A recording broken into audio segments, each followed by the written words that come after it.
last question of Statistical Rethinking, second edition, chapter 14. So it's 14H6. And this is a continuation of 14H4. And go this high up to 14H3? No. 14H4, 14H5, and so 14H6 is the continuation. So let's just refamiliarize ourselves with 14H4. Okay, so we looked at some data that was looking at the height of boys across different ages, right? So each boy subject had, their height taken at different ages, and the ages, if you notice here, are weird values, right? So they're normalized to each subject. Okay, that won't really be that important here. So, so we ran that model, and that model looked like this. Okay, and importantly, in that model we had slope and a fixed slope and intercept. The slope being for age, right? The slope being just the average at age 0. And then we also had subject specific intercept and slope, okay, for each subject, right? So that would be that subject's not exactly their average height, but their average height as was different from the average across everybody at age 0. And then their specific growth trajectory over age. Okay. And further, these subject specific effects, okay, they were wrapped up in a multinormal distribution. Okay. And so we estimated, the correlation and variance or standard deviation of those parameters. Okay, but again, those parameters were tied up in a single multivariate normal distribution. Okay, so that's what we did in 14H4. 14H5. Well, okay, at the end of 14H4, we plotted the actual heights and trajectories for each boy. Okay. Now in 14H4, we kind of looked at the association between the intercept and slope.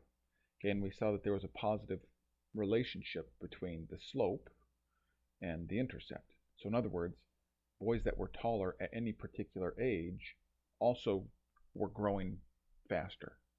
Okay, or estimated to be growing faster on average. Okay, now in 14H6, we are going to use the posterior estimates from our model up here in 14H4 to simulate new trajectories, right? We're going to simulate new data that will look something like this, but we're going to simulate the data, right? So we're building out our posterior posterior distribution,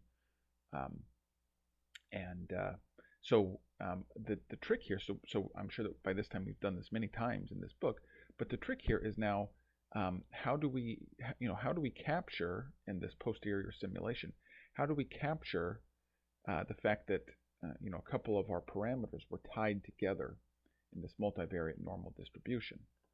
Okay, and so that's what we'll do here.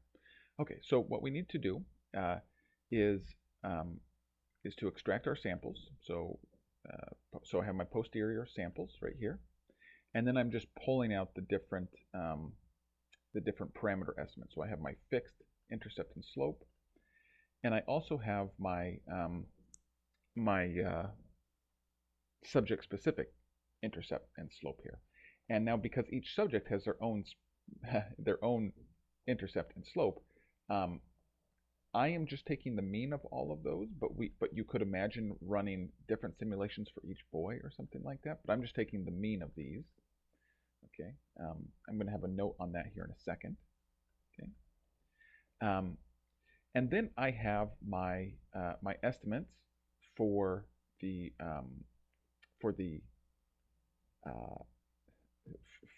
variance or the standard deviation of the subject-specific intercepts and slopes, the estimated correlation between the subject-specific intercept and slopes, and then I'm wrapping all of that up into this 2 by 2 matrix here. And this really falls out of the question. Okay, this is, I'm basically just making sure that I can build everything to what is given in the question. Okay, so we have all that. Now notice that that we're using, all of these parameter estimates actually have a whole distribution, but we're using point values here. The question suggests that we do this to make it simpler. I think that's probably a good idea, but you can imagine sampling A's from the distribution of A, right?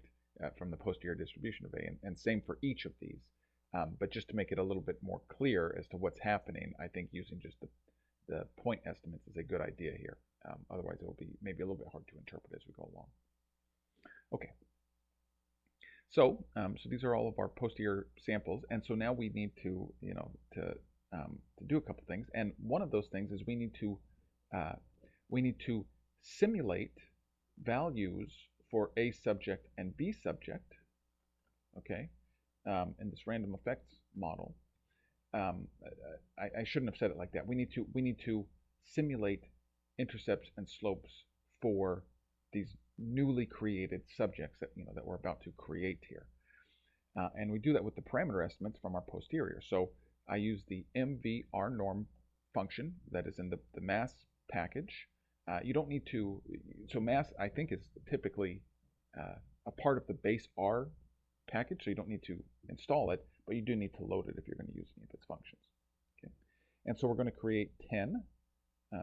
We're going to create 10 subjects, and the mean, the mu of this, of their intercepts and slopes are going to be my estimates from up here. Now, I actually think, I'm not entirely sure, but I think that we should actually turn this into 0, 0. And in fact, the estimates for these are both close to 0. But the reason is just because that is kind of the construction of these subject-specific intercepts and slopes. In fact, I'm going to leave it here and just leave this note here. But these, when we're estimating these random effects, they're assuming that they're coming from a distribution that we've that has a prior that has been predefined. Find that up here, right? 0, 0, right? So I think that we could set it to 0, 0 down here, and actually that might be better, but I'm not going to. I'm going to leave it as this. Okay. So we run this, and I guess maybe I'll actually show you what this looks like here. Let me.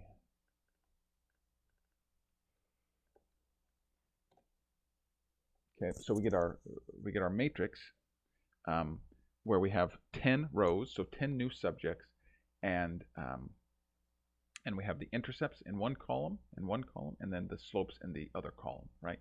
So you want to think of each row as being, representing a particular subject, and what's important here is that they are tied together, right? So this particular value